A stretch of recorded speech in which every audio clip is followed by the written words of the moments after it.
Hey guys, and welcome back to my channel. If you're new here, hi, I'm Julie. I do everything from book reviews to tarot, and if you're returning, I'm so glad I haven't scared you off. Now today we're leaning more on the book side of things because I want to talk about All the Murmuring Bones by A.G. Slatter. Now I want to give you a quick insight into the very academic process by which I go about selecting my books.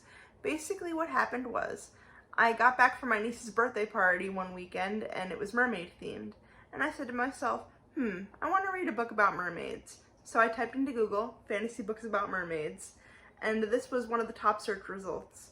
And it's a very happy coincidence, I think, that I stumbled upon this book. Let's get into a quick summary of the plot. As usual, there's a lot of ground I want to cover, but not much I want to give away. So it's a very delicate balance. What I will tell you is that the book opens on our main character, Miren. We also follow her perspective. She's an 18-year-old woman who is attending the funeral of her grandfather, Oishin. And we also know that she comes from a very rich bloodline. Miren comes from a long line of mariners who have had great success on the seas, and that is mainly due to a pact they have with the merfolk, where their oldest child is basically the leader of the household, or will become the leader of the household. Their middle child will be given to the church as essentially a minion of the church, or, a bishop of some kind, a priest in training. And the last one will be given to the sea as a means of feeding the merfolk.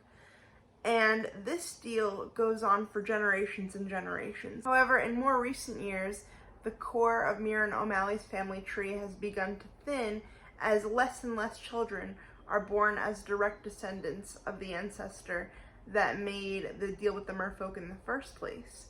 Consequently, they have been unable to produce a third child for the sea in many generations, and the family has fallen into ruin because they've been unable to keep their pact with the mer. Really, the only people left with pure O'Malley blood, or even mostly pure O'Malley blood, are Miren herself, her grandmother Aoife, and her, I guess now recently deceased grandfather Oishin. Now this book does not take place directly in Ireland. It is a fictional land, and I believe the author has said that this land is based on tales in her other books as well. I can't think of them right now, but I'll put them up on the screen. Speaking of pure blood, this book gets a big fat incest warning, if that's something that makes you uncomfortable. It's never something that's explored in graphic detail, however, it is something that is regularly talked about in terms of marriages and relationships and the O'Malley family lore, I guess you could say. So yes, we're told pretty much, if not at the outset of the novel, then early on, that Miren's birth parents died by fever when she was about 3 years old. Her birth parents weren't related, thank God. And actually that ends up being a thorn in Aoife's side a little bit. She doesn't want Miren to grow up like her mother, and she wants Miren to obey her rules and help her to restore the family to greatness. And we learn that Aoife is pretty much prepared to do whatever she has to do to restore the family to their once greatness. It's an understatement to say that Miren is not willing to go along with Aoife's plans, and tensions do build between them. Ultimately, we get a sense that Miren would be happiest living an independent life on the estate with little care for the growth of the O'Malley family name. As Aoife's plans for Miren become more clear to Miren herself, she begins to think of ways to escape that life. And that is really where the book, I mean, this is going to sound bad, but it's really where the book kickstarts into getting interesting. She goes on all manner of quests and really discovers herself as an individual. And that's going to lead me into my first kind of gripe about this book, is that there is what I believe to be a bit of a pacing problem here. The book does not pick up, or in my opinion, get incredibly interesting until around page 250 or so out of, in my copy, what is 365 pages. And that to me is a bit of a problem. But then again, it's like, the natural follow-up question is gonna be like, well, how would you have paced it?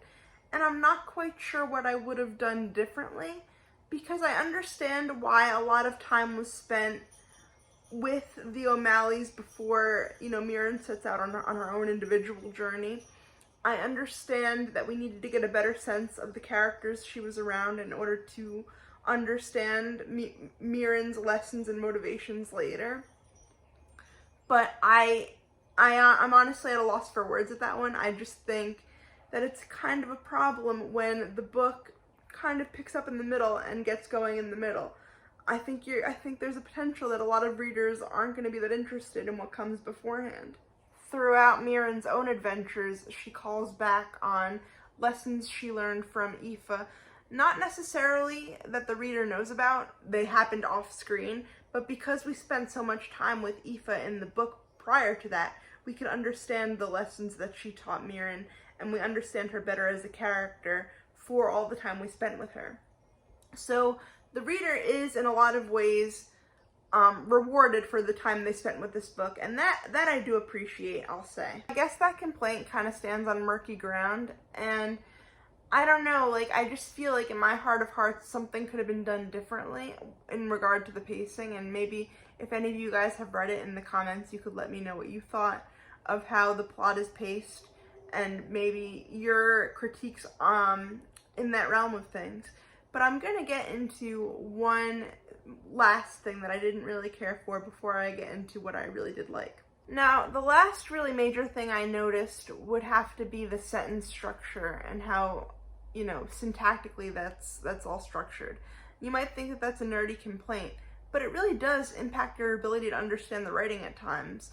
There's a lot of sentence fragments, a lot of choppy sentences, a lot of sentences in which you're unsure, you know, who the subject is and what exactly is going on.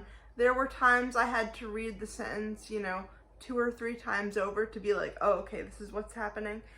It's something I got used to, and I mentioned it to one of my friends, and they were like, oh, well, you know, maybe it's choppy because of the sea. You know, like the ocean is choppy. And I'm like, I don't think that that's like the goal there. I just think the communication could have been clearer. But even then, it's something I did get used to. I just think there's a great potential there to turn off a lot of people when they can't understand it. You know, I already committed to reviewing this book, you know, early on in my reading of it. So I didn't want to DNF it or, you know, do not finish. I feel like that's like one of the major sins of Booktube.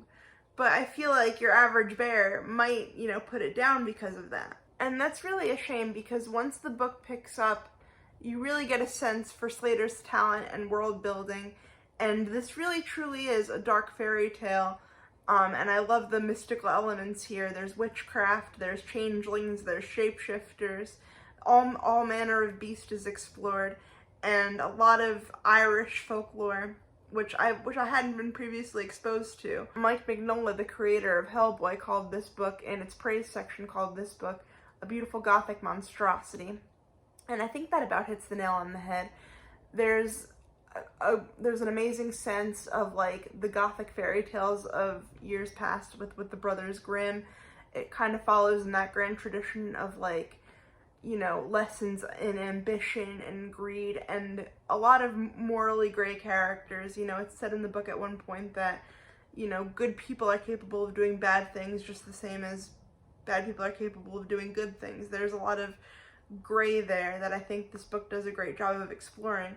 Also, a thing that I really did like was because Miren has such a storied family history, in her library at her grandmother's estate in Hobbs Hollow, there's like a big tome of tales that O'Malley's past have handed down, have written in this book. You know, some are true, some are false, some are half-truths, some have truth in them, as Aoife might say. But as Miren goes about her journey and she gets lonely, she recounts a lot of these tales, you know, either to the reader or to whoever is listening in the world. And I think that was a really cool addition, like a story within a story, and it's done a few times, and all of those times to great effect and to great purpose. I can draw a lot of similarities between this book in particular and Daughter of the Moon Goddess, which is a book that I also reviewed on this channel. I will put a link in the description and a picture here for your convenience. but I can see, you know, both are in this grand tradition of fairy tales. Both of our main characters go on this hero's journey and are met with a number of trials to test their bravery. And again, I was going to have a similar critique that I had in Daughter of the Moon Goddess, where I initially was going to accuse a lot of these characters of being sort of one note, one-dimensional. But just as in Daughter of the Moon Goddess, I would have been mistaken to do that, because in particular, I like what they did with Aoife. You know, at the beginning of the novel, you get a sense that she is pure-minded ambition, and she cares not for what's in her way. She will do whatever it takes to achieve success for the bloodline. But as the story progresses, and as, you know, Miren strikes out on her own, she calls back to all these lessons, as I said previously, that Aoife has taught her in her morally dubious ways. So even though Aoife might have seemed all calculation and wit out for her own self, we see how this mindset did end up benefiting Miren, and how Aoife was able to extend her own protections to her in Aoife's own particular kind of messed up way. So it's like the love and companionship she feels with her family is a complicated thing, and this book does not shy away from that in the slightest. You know, even in the very end of the book, I'm not going to get into spoilers as to how it ends, but would I call it a traditional happy ending? Perhaps not. I mean, it may seem that way if you give it like a cursory glance, but if you think about it, and especially the way the end is written, you're like, oh, it's a bit open-ended. Like, is there true happiness, or are there just some scars, you know, that can't heal, that we have to just bear through our life and, you know, try to make the best of it? And I think, again, that harkens back to the old Gothic fairy tales of the Brothers Grimm. You know, they weren't necessarily known for their happy endings. And I think it's a realistic portrayal in a lot of ways of how life sometimes goes. Not everything is neatly wrapped up, and this book sure isn't going to, you know, make you delusional about that. Essentially, if I had to boil this book down into what I believe to be a central theme or lesson, it's that not everything is as it seems. Miren's own family crest features a two-faced mermaid, or a two-faced being, you could say. And so it comes to the very literal sense of that, all the way down to, you know, Miren's relationship with Aoife and some other characters in the book. There's a lot of depth to be explored, you know, whether at the bottom of a well or bottom of the ocean, or even in this book.